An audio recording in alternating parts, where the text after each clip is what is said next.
আজকে যদি শেখ হাসিনা যদি আমরা যদি রাস্তায় না নামতাম, শেখ হাসিনা যদি না যাইতো, তোরা সারা জীবন শেখ হাসিনাকে খালা খালা সার সার করতে করতে তোদের দিন পার হয়ে যেত। এই স্বাধীনতা তোরা আমাদের জন্য পাইছিস, আর তোরা আমাদেরকেই পিটাস। দেখ নাহিদ ভাই, দেখ যেভাবে তোরা কুকুরের মতো পিটাইছে না, এইভাবে কুকুরের মতো। আসসালামু আলাইকুম বন্ধুরা, আজকের ভিডিওটা অত্যন্ত গুরুত্বপূর্ণ এবং মর্মাহত একটি ভিডিও। চলেন আপনাদেরকে আগে পুরো ভিডিওটি দেখাই এবং এই বন্ধুর এবং এই ভাইয়ের কথাগুলো আপনাদেরকে পুরোপুরি শোনেন, তারপর আপনার মতামত কমেন্ট বক্সে অবশ্যই লিখে জানাবেন। লাইভ দেখেছেন, হয়তো তারা বুঝেছেন। এই মুহূর্তে আমি একটা সেভ হাউসে আছি। আমি জানি না আজকে রাতটা আমি বাঁচবো কিনা। যদি বেঁচে থাকি তাহলে অবশ্যই আপনারা দেখবেন আমার শরীরের কন্ডিশন খুবই খারাপ। আর হচ্ছে ওখানে ফতোভালোতে যখন আমি বক্তৃতা শেষ করলাম, বক্তৃতা দেওয়ার পরে হচ্ছে আমি ঢাকা বিশ্ববিদ্যালয়ের দিকে যাচ্ছিলাম। অলরেডি মেট্রোতে আমি চলে আসছিলাম। মেট্রোতে আসার পরে হচ্ছে ওখানে 10 জন সেনাবাহিনীর লোক এবং গোয়েন্দা সংস্থার লোক এসে 10 জন আমাকে উঠাইনি, আমাকে বলতেছে যে আমাদের সাথে চলেন। এরপর আমাকে নিয়ে গেল, অনেক তর্ক বিতর্ক করার পরে ওরা আমাকে নিয়ে গেল।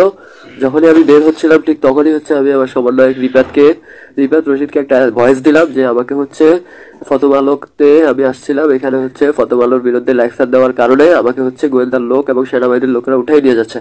এটা বলে রিফাতকে আমি ভয়েস মেসেজ দিলাম। অ্যান্ড হচ্ছে ওখান থেকে যখন তারা আমাকে নিয়ে গেল, আমি যখন ভয়েস মেসেজ দিচ্ছিলাম রিফাতকে, তখন হচ্ছে আমার থেকে মোবাইলটা নিয়ে চলে গেল। মোবাইল নেওয়ার পরে আমাকে ইনভেস্টিগেশন করলো আমি কি কাজ করি। আমি বললাম যে আমি ঢাকা বিশ্ববিদ্যালয়ের সাথে কাজ করি, বৈষম্য বিরোধী ছাত্র আন্দোলনের একজন সদস্য। এরপরে হচ্ছে আমি জাতীয় নাগরিক ঐক্য কমিটির হচ্ছে উত্তরা শাখার একজন সদস্য। এগুলা বলার পর আমাকে জিপে বসাইলো। বসানোর পরে হচ্ছে আমাকে নিয়ে 1 ঘন্টা এলোমেলো হচ্ছে সারা ঢাকা শহরে 1 ঘন্টার মতো আমাকে এলোমেলো ঘুরাইছে, আমাকে মারান। আর এখানে বলতেছে যে আজকে ওখানে নিয়ে তোকে শুট করবো, ওইখানে নিয়ে তোকে হেল্প করবো, ত্যান করবো। ও অনেকে বলতেছে যে আমার কাছে এক্সট্রা ম্যাগাজিন আছে, ওরে শেষ করে দিব। ঠিক আছে, ওরা সবগুলা কিছু কিছু সেনাবাহিনীর মধ্যে কিছু কিছু লোক আছে না আওয়ামী লীগ এবং স্বৈর শাসকের দোষর, ওরা সবগুলো ছিল ওই টিমে, সবগুলো ছিল আওয়ামী লীগের দোষর। এবং আমার এটাও বলতেছে যে ওই 5 তারিখে তুই তোর সমন্বয়ক তোদের কাউকে কিছু বলে নাই, তার মানে এই না যে তোদেরকে ধরবো না, তোদের একে একে একটা করে ধরবো, একটা করে শেষ করবো। তুই সমন্বয়ক হবি না, সমন্বয়ক তোর। এটা বলে আমাকে অকথ্য ভাষায় গালাগালি করছে। গালাগালি করার পরে হচ্ছে ওদের বস ফোন দিছে। ফোন দেওয়ার পরে ঢাকা শহরে ঘোরার পরে আমাকে আমার ফতোভালোর অফিসে নিয়ে গেল। যখন ফতোভালোর অফিস থেকে লোকজন সরে গেছে, তখন ফতোভালোর অফিসে ওখানে তারপরও কিছু লোক ছিল, সবাই দেখছে। ফতোভালোর অফিসে গ্রাউন্ড ফ্লোরে আমাকে নিয়ে গেল। নিয়ে যাওয়ার পরে সেম ভাই, ফতোভালোর গ্রাউন্ড ফ্লোর পার্কিং যেটা আছে এটা সেম একদমই আয়নাঘরের মতো ভাই। আয়নাঘর যতটুকু শুনছি আয়নাঘর থেকেও ভয়ঙ্কর। ওখানে নিয়ে গেল। নিয়ে যাওয়ার পরে 10 জন সেনাবাহিনী এবং গোয়েন্দা সংস্থার লোক আমাকে কুকুরের মতো পিটাইলো, কুকুরের মতো একদম ভাই, কুত্তার মতো আমাকে পিটাইছে, কুত্তার মতো। বলতেছে যে তুই এই সরকারের বিরুদ্ধে বলিস। আমি বললাম যে ভাই, এই সরকারকে আমি রক্ত দিয়ে বসাইছি, আমি কেন এই সরকারের বিরুদ্ধে বলবো। এবারে আমার ফেসবুক চেক করলো, চেক করে দেখলো যে না, হ্যাঁ আমি প্রতিটি আন্দোলনের সাথে ছিলাম, প্রতিটি ক্ষণ মুহূর্তে আমি ছিলাম। এরপরে হচ্ছে আমাকে বলতেছে তাইলে তুই ঠিক আছে আন্দোলন করছিস, এখানে কেন আসছিস। আমি বলছি যে আমি বৈষম্য বিরোধী ছাত্র আন্দোলনের সাথে যুক্ত, যার কারণে হচ্ছে বিভিন্ন ন্যায়সঙ্গত যৌক্তিক দাবির সাথে আমি একমত পোষণ করার জন্য আসছি, এখানেও আমি একমত পোষণ করার জন্য আসছি। আমাকে একদম কুকুরের মতো পিটাইছে ভাই। আমার শরীর, হয়তো আপনি আমার কথা শুনে আপনারা আমার কথা বুঝবেন না, আমার শরীর খুবই খারাপ কন্ডিশন করে ফেলছে। আমি হয়তো আজকে রাতটাই বাঁচবো, কিন্তু আমার দুঃখ শুধু এইটা, ফরাদির দেশে আমাকে মনে করেন আন্দোলনের সময় আওয়ামী লীগের লোকেরা আমাকে নিয়ে গেল, বসুন্ধরাতে নিয়ে গিয়ে আমাকে 3 জন একসাথে মনে করেন জানোয়ারের মতো পিটাইছে। পিটাইয়ার পরে মনে করেন আমাকে 500 টাকা হাতে ধরাই দিয়ে আমাকে যান ভিক্ষা দিয়ে আমাকে ছেড়ে দিছে। এরপরে আজকে ভাই এত কিছু এরপরেও আমি আন্দোলন থামাই না, এরপরও আন্দোলন অংশগ্রহণ করেছিলাম। এরপরে 5 তারিখ গণভবন ঘেরাওতে একদম সামনের কাতারে ছিলাম আমি।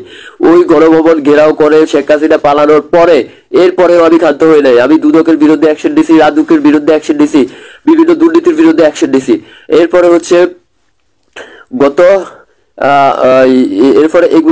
এরপরে আমাকে ফতোভালোর অফিসের নিচে গ্রাউন্ড ফ্লোরে ওখানে 2টা ক্যামেরা আছে, সিসি ক্যামেরা আছে। আমি জানি ওরা ক্যামেরার রিলস গুলা সরাই ফেলবে, কিন্তু ওখানে 2টা ক্যামেরা আছে। আমাকে যখন ওরা কুত্তার মতো পিটাচ্ছিল, তখন হচ্ছে প্রায় 500-600 লোক হচ্ছে ফতোভালোর অফিসের সামনে জেনে গেছে যে আমাকে ভিতরে পিটাচ্ছে। ওরা হচ্ছে 500-600 লোক একদম অফিসের সামনে এসে ভাঙচুর লাগানোর পরে হচ্ছে এরপরে আমিও প্রায় 4-5 বার করে অজ্ঞান হয়েছি। যখনই অজ্ঞান হই তখনই আমাকে পানি দিয়ে আমাকে উঠায় আবার পিটায় আমাকে। এরপরে এইভাবে কয়েকবার করে পিটানোর পরে যখন দেখলো যে আমার শরীরের কন্ডিশন খুবই খারাপ, আমি আর রেসপন্স করতেছি না, তখন আমাকে হচ্ছে একটা গাড়িতে করে নিয়ে আসলো, নিয়ে এসে আমাকে তেজগাঁও থানাতে ছেড়ে দিয়ে গেল। তেজগাঁও থানাতে ছাড়ার পরে ওখানকার পুলিশ অফিসাররা অনেক হেল্পফুল ছিল, ওরা হচ্ছে আমাকে মুসলেখা রেখে আমাকে ছেড়ে দিছে। এরপরে ছেড়ে দেওয়ার পরে আমি কোন রকম জানটা বাঁচিয়ে একটা সিএনজি নিয়ে আমি একটা সেফ হাউসে আসছি। এখন এই সেফ হাউস থেকে এই ভিডিওটা শেয়ার করছি। ওরা আমাকে বলছে তোর সাথে যা করছে তুই যদি এগুলো শেয়ার করস তাহলে হচ্ছে তোকে শেষ করে ফেলবো। তোদেরকে আমরা 5 তারিখে কিছু বলি নাই, তার মানে এই না যে তোদেরকে আমরা ধরবো না, তোদেরকে এক এক করে ধরবো। তুই সমন্বয়ক হবি না, তোর সমন্বয়কের সবগুলার এক এক করে ধরবো। ভাই আমি বিশ্বাস কর ভাই, আমি মিথ্যা বলতেছি না ভাই। এই জুলাই আন্দোলনে কষ্ট কি রে ভাই, যারা রাস্তাতে ছিলি, যারা রাস্তাতে আমরা ছিলাম, সবাই জানে ভাই এই সরকার শেখ হাসিনাকে সরানোর জন্য আমরা কত কষ্ট করছি। আমরা আমাদের গুল্লির সামনে দাঁড়াইছি, প্রতিদিন আমরা গুল্লির সামনে দাঁড়াইছি। শেখ হাসিনার গুল্লি আমাদেরকে শহীদ করে নাই, আমাদেরকে রেখে গেছে, আমাদেরকে আল্লাহ বাঁচাইছে। তার মানে এই না রে ভাই যে আমি স্বাধীন দেশে মার খাবো, তার মানে এই না। এখন পর্যন্ত সেনাবাহিনী গোয়েন্দা বিভাগের মধ্যে ভাই শয়ে আওয়ামী লীগের টিমের লোকেরা রয়ে গেছে ভাই। আমরা ওদেরকে চাইলেও কিচ্ছু করতে পারবো না। আমার বলতেছে যে তুই এই দেশ ছেড়ে চলে যা, আমার এটা বলতেছে ভাই। আমার কুকুরের মতো পিটাইছে ভাই, কুকুরের মতো পিটাইছে। আজকে যদি শেখ হাসিনা আমরা যদি রাস্তায় না নামতাম, শেখ হাসিনা যদি না যাইতো, তোরা সারা জীবন শেখ হাসিনাকে খালা সার করতে করতে তোদের দিন পার হয়ে যেত। এই স্বাধীনতা তোরা আমাদের জন্য পাইছিস, আর তোরা আমাদেরকেই পিটাস। আর মানুষ কেমনে ভাই এত জানোয়ার হয় রে ভাই। ভাই বিশ্বাস করবি না ভাই, আওয়ামী লীগের যারা নেতা বা যারা আওয়ামী লীগ করে তাদের মধ্যে থেকে কত আন্দোলনে আমাকে উঠাই নিয়েছিল, ওরা হয়তো জানোয়ার ছিল না ভাই। ওরা 2-1 ঘন্টা পিটাইয়া সুন্দর মতো পিটাইয়া চাইলা দিছে, 500 টাকা ভাড়া দিয়ে দিছে ভাই।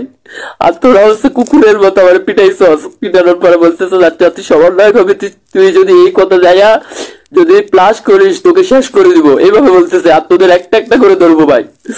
আমি বুঝে গেছি ভাই এই দেশে আর কিছু হবে না ভাই। এই দেশে আমরা শেখ হাসিনা সরাইতে পারছি ঠিকই, কিন্তু এদেরকে আমরা সরাইতে পারবো না ভাই। এরা এখনো টিমের হয়ে গেছে ভাই। কুকুরের মতো পিটাইছে আমাকে ভাই। আমাকে বলতেছে যে কেউ বলতেছে আমার কাছে একটা ম্যাগাজিন আছে, কেউ বলতেছে স্যার আমার দেন আমি ফোন করবো। এরপরে কেউ বলতেছে স্যার আমাকে দেন আমি আরো 1 ঘন্টা পিটাই। মানে ভাই ভাষায় প্রকাশ করার মতো না, এটা ভাষায় প্রকাশ করার মতো ছিল না রে ভাই। এই হলো অবস্থা। কুকুরের মতো পিটানোর পরে যখন দেখছি আমার শরীর আর রেসপন্স করতে দেয় না, তখন আমাকে তেজগাঁও থানাতে নিয়ে গেছে। তেজগাঁও থানাতে তাও ওখানকার সেনাবাহিনীর মধ্যে একজন লোক ছিল খুবই ভালো, নর্মাল সৈনিক টাইপের। সে তার অনেক রিকোয়েস্টের পরে বলছে যে আমাকে বলছে যে তুই শিওর দে তুই এই দেশ ছেড়ে চলে যাবি, সমন্বয় খান এগুলো সব বাদ দে, এগুলো কেউ টিকতে পারবে না, তুই এই দেশ ছেড়ে চলে যা, তুই অলরেডি আমাদের ফোকাসে পড়ে গেছিস, তোর আমরা শেষ করে দিব। এরপরে একজনে অনেক রিকোয়েস্ট করার পরে ওরা আমাকে দেখলো যে যখনই প্রথম আলোর সামনে হাঙ্গামা হচ্ছে, তখন আমাকে একটা গাড়ি করে প্রথম আলোর থেকে গ্রাউন্ড ফ্লোর থেকে বের করে নিয়ে এসে সোজা তেজগাঁও থানাতে এনে আমাকে এখানে দিয়ে গেছে। এরপরে তেজগাঁও থানার যে পুলিশ অফিসার ছিল, ওই পুলিশ অফিসার আমাকে অনেক ভালো রেসপন্স নিয়ে আমাকে বুস লেখা রেখে ওই পুলিশ অফিসার আমাকে ছেড়ে দিল। আমি কোন রকম রাস্তায় এসে ভাই আমি শুয়ে গেছি ভাই, দাঁড়াতে পারি নাই। এইরকম ভাই তোদের যদি মারার এতই শখ থাকতো ভাই, আমরা মৃত্যুরে তো লড়াই না ভাই। আমরা শেখ হাসিনার গুলির বিরুদ্ধে দাঁড়াইছি, আমরা এই দেশ স্বাধীন করছি ভাই, আমরা মৃত্যুরে লড়াই না। আমরা তোদের মারার যদি ইচ্ছে থাকতো ভাই একটা গুলি করে দিতি, তাইলেও তো এত যন্ত্রণা সহ্য করতে হইতো না। একটা গুলি করে দিতি, এক গুলিতে শেষ হয়ে যেত, 50টা গুলি একসাথে করে দিতি ভাই। কিন্তু তোরা তো জানোয়ারের মতো পিটাইছিস রে ভাই। সমস্যা নাই, আমার আল্লাহ দেখছে, আল্লাহ কারিম। যে আমার উপরে জুলুম হয়েছে না, এই প্রথম আলো আর ডেইলি স্টার এই বাংলাদেশে সার্ভাইভ করতে পারবে না। আর যদি সার্ভাইভ করে তাহলে প্রিয় সরকার আপনি শুনে রাখেন, আমাদের রক্তের বিনিময়ে আপনাকে বসাইছি। আমার ফেসবুক অ্যাকাউন্টে ঢুকে আমার অ্যাক্টিভিটি চেক করবেন। শেষ 2016 থেকে শেখ হাসিনার বিরুদ্ধে শুরু করেছিলাম, অন্যায়ের বিরুদ্ধে কথা বলা শুরু করেছিলাম। সে 2016 থেকে শুরু করেছিলাম, আন্দোলনে অংশ করেছি, গণভবন গেলামতে সামনে ছিলাম। এইরকম প্রতিটা বত্ত গুল্লির সামনে আমরা দাঁড়াইছি, গুল্লির সামনে দাঁড়িয়ে রক্ত দিয়ে আপনাদেরকে বসাইছি। আপনি লিখে রাখেন, যদি কত ভালো, যদি ডেইলি স্টার টিকে থাকে আপনি ব্যর্থ হবেন। আর আপনি যদি ব্যর্থ হন কল্লাটা আজকে তো আমাকে মেরেই ফেলতো। আর হচ্ছে আমি পাবলিশ করতেছি না, হয়তো আগামী আজকে রাতে হয়তো আমি এমনিই মরে যাবো। ওরা আমার উপরে খুব অত্যাচার করছে, আজকে রাতে হয়তো আমি এমনিই মরে যাবো। আর যদি না মরি তাহলে আগামীকালকে ওরা আমার আর বাঁচতে দিবে না, ওরা আমাকে শেষ করে দিবে। আমি আমার মোবাইল ফ্লাইট মোড দিয়ে রাখছি, আমি আমার অন্য ফ্রেন্ডের মোবাইল ইউজ করতেছি। ব্যাস ওরা আমাকে এই ভিডিওটা শেয়ার করে আমি আমার মোবাইল ফ্লাইট মোড মেরে দিব। তো ওরা আমাকে বাঁচতে দিবে না, এই ভিডিওটা দেখার পরে ওরা আমাকে বাঁচতে দিবে না। আমার যারা ভাইরা, নাইট ভাই, আসিফ ভাই, বিশ্বাস করেন ভাই, আজকে আমাকে ধরছে ভাই, কালকে আপনাদেরকে ধরবে। কুকুরের, আপনারা যেরকম নাইট ভাই কুকুরের মতো পিটাইছে না, আমারও ভাই কুকুরের মতো পিটাইছে ভাই। জানেন তো ভাই আওয়ামী লীগের লোকগুলো কতটা জানোয়ার হয়, বিশ্বাসই করতে পারবেন না ভাই। কুকুরের মতো পিটাইছে। যদি 50টা রাউন্ড আমার বুকে গুলি চালাই দিত একসাথে, সাথে সাথে আমাকে বাইরে দিত, তাইলে ভাই এত দুঃখ থাকতো না ভাই।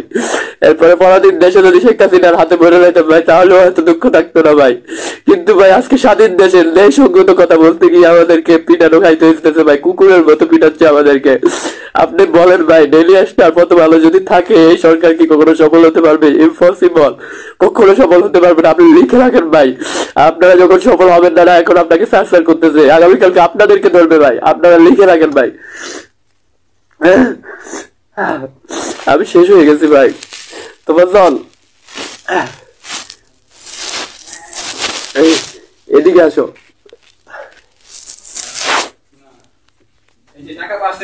সমস্যা নাই, আমার কার্ডে টাকা আছে। তুমি হচ্ছে এটা সামনের ক্যামেরা চলতেছে, ঠিক আছে? তুমি হচ্ছে সামনে আসবে না, মোবাইলটা এইভাবে ধরবা, আমার প্যান্টটা একটু তোমার মুখ দেখাবা না। দেখ দেখ নাহিদ ভাই, দেখ যেভাবে তোর কুকুরের মতো পিটাইছে না, এইভাবে কুকুরের মতো ভাই আমার ওরা আমার উপরে এতটা অত্যাচার করছে ভাই। যদি শেখ হাসিনার পরাধীন দেশে অত্যাচারিত হয়েছি, প্রতিদিন গুল্লির বিরুদ্ধে দাঁড়াই আন্দোলন করছি, সমস্যা ছিল না। 50টা তখন মরার জন্য বের হয়েছিলাম ভাই। আপনারা পুরো ভিডিও ক্লিপটি দেখলেন এবং এই ভাইয়ের কথাগুলো শুনতে পারলেন। দেখেন এই ভাই কি পরিমাণ মানে কষ্ট করলে, কি পরিমাণ নির্যাতনের শিকার হলে পরে তার লজ্জা স্থানটা পর্যন্ত খুলে তারপর মানে ভিডিওতে দেখাতে পারে। চিন্তা করতে পারেন কি পরিমাণ এই ছেলেটার উপর টর্চার করেছে। তার কথাগুলো দেখেন, বলেছে কি বলল, যে এই যে নাহিদ উপদেষ্টা যারা হয়েছে আর কি, তারা কারা, সেও মার খেয়েছে, এটাও অস্বীকার করার কিছু না। কারণ তার রানের অবস্থা আমরা দেখেছি, খুবই ভয়াবহ করে ফেলছিল। কিন্তু যাই হোক, এখন উপদেষ্টা হওয়ার পর থেকে দেখি আমরা মানে এই যে সাধারণ যারা এখন ছাত্র জনতা মার খায়, তাদের ব্যাপার ওরকম অত কঠোর বার্তা কিন্তু দেয় না। কিন্তু আমি মনে করি কঠোর বার্তা দেওয়াটা উচিত।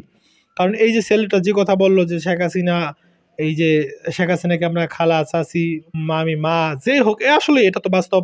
অধিকাংশ মসজিদ ইমামরা পর্যন্ত এটা করেছে, আর যারা ইমাম ব্যতীত এগুলো চাটুকার আছে, সেগুলো তো করছেই। তো সবাই কম বেশি মানে দালালি করছে, কিন্তু এই লোকগুলো কিন্তু দালালি করেন, তাদের নিজের জীবন বাজি রেখে মুগ্ধ, তাদের এরকম আরও আবু সাইদ এদের মতো মানুষ জীবন দিয়ে তারপর কিন্তু এখন আমাদেরকে স্বাধীনভাবে কথা বলার শক্তিটুকু কিন্তু তারা দিয়েছে। আজকে তারা যদি এরকম নির্যাতিত হয়, নিপীড়িত হয়, তাহলে মানে এর চেয়ে লজ্জাজনক, দুঃখের আর দ্বিতীয় কিছু আছে কিনা আমার জানা নাই ভাই। আমার কাছে অন্তত লজ্জিত এই বিষয়টা মনে হচ্ছে, খুবই লজ্জিত। মানে দেখেন তো কি পরিমাণ নির্যাতন লোকটির উপর করেছে। তো যাক ভাই, আমরা বর্তমান